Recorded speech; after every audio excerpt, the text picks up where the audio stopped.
Buenos días, tardes, noches. El día de hoy vamos a hablar acerca de un capítulo de un libro escrito por Yuval Noah Harari llamado Sapiens, de animales a dioses.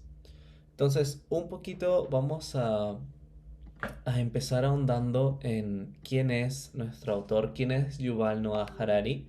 Bueno, él es un historiador, escritor y profesor de la Universidad Hebrea de Jerusalén y tiene otras obras importantes aparte de Sapiens.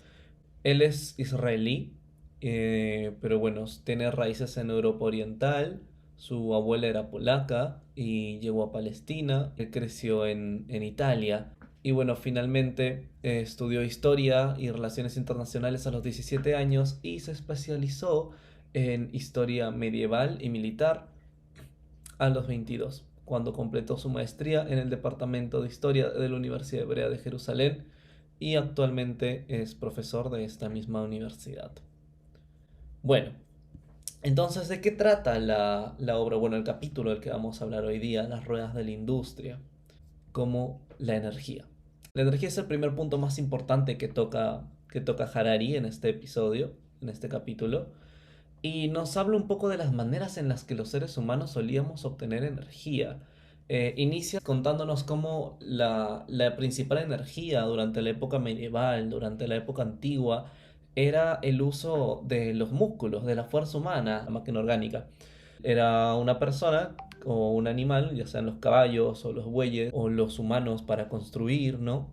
Pues que era una máquina a la que le dabas comida y con los músculos podía pues desarrollar las actividades que se le encomendaban, ¿no? Podía realizar trabajo, podía obtener producto, podía hacer muchas cosas, ¿no? Entonces, realmente la única máquina y de la que dependía todo el sistema, toda la economía de ese momento era la máquina humana.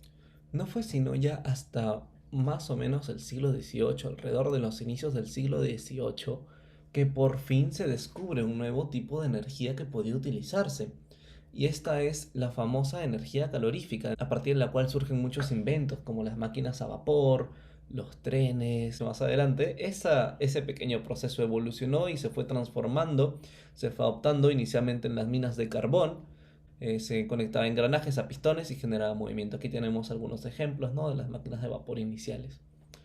Tiempo más adelante se descubren nuevas fuentes de energía, se descubre el petróleo, una fuente que antes pues era un producto que no se utilizaba para nada realmente importante, era para utilizar encima de los techos o para cosas como terceros usos, ¿no? Nada realmente fundamental.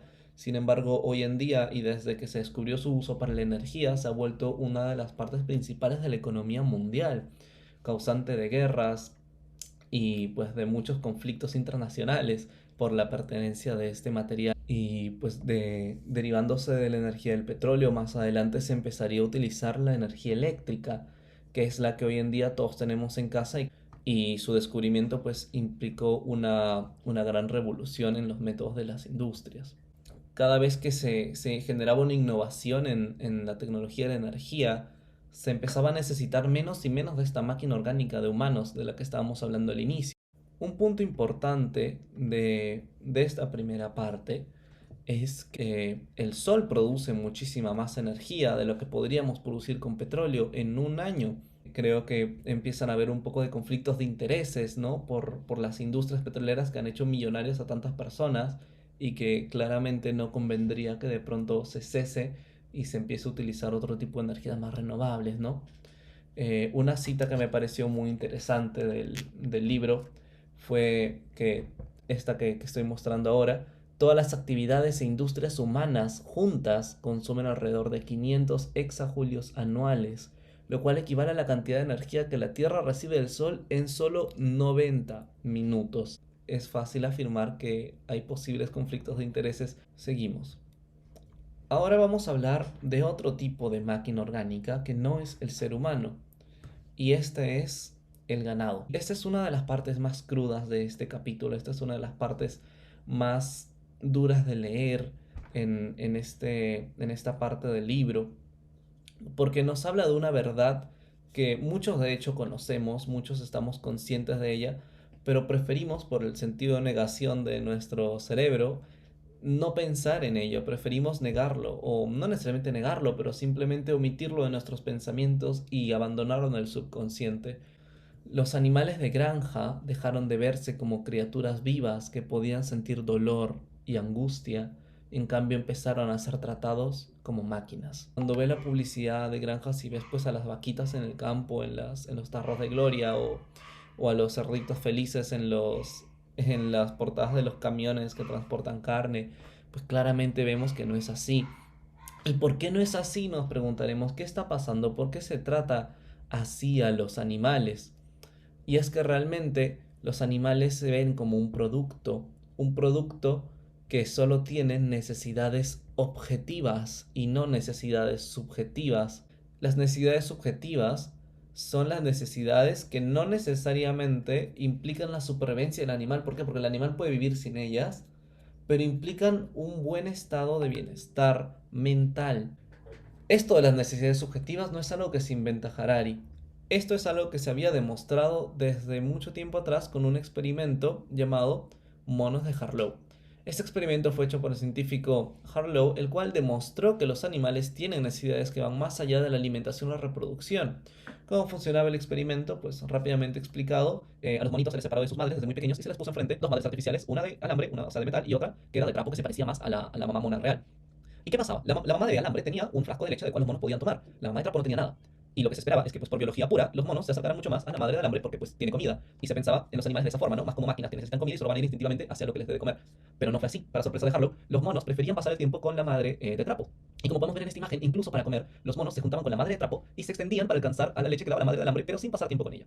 Y pasamos ya a la tercera parte, el tercer punto más importante de este capítulo, que es la edad de las compras y la religión del consumismo.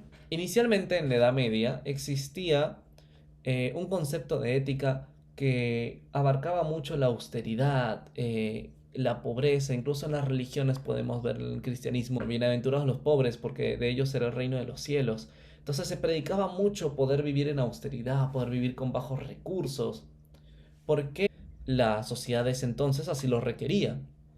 Debido a que no existía la industrialización de ahora, no se podían repartir los recursos de la misma manera que antes.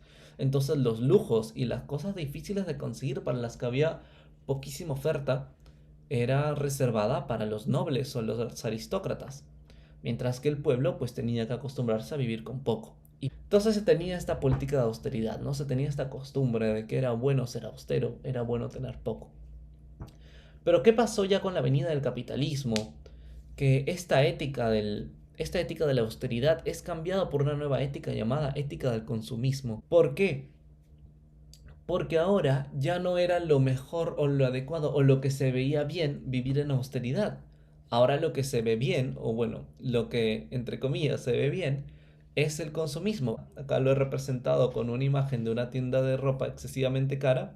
¿Por qué? Porque eso genera estatus. Antes el estatus era algo con lo que se nacía y solo se podía nacer siendo hijo de algún burgués o siendo hijo de, de alguna persona de la nobleza. Pero hoy en día el estatus se alcanza a través de las compras. Esa sensación de importancia en la sociedad que antes era heredada y ahora es comprada.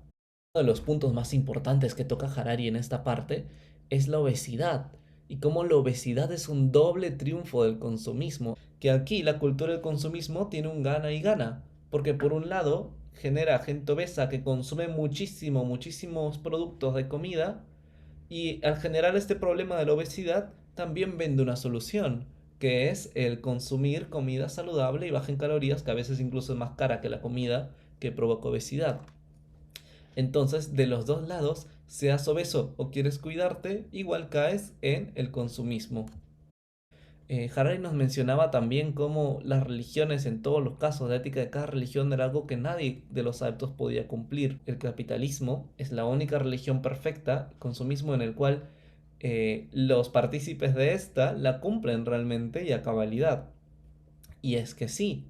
¿Por qué? Porque cuando las otras religiones ofrecían un paraíso metafísico al cual alcanzabas a través de buenas acciones o de conductas exactas, este te ofrece lo contrario. Este te ofrece un paraíso que podemos ver en la televisión, un paraíso tangible, un paraíso al que todos podemos aspirar y al que entre comillas, todos podríamos alcanzar a través de pues esta industria de consumo, a través de intentar volvernos más ricos, intentar acumular capital, invertirlo, generar riqueza y eventualmente alcanzar ese paraíso de estatus.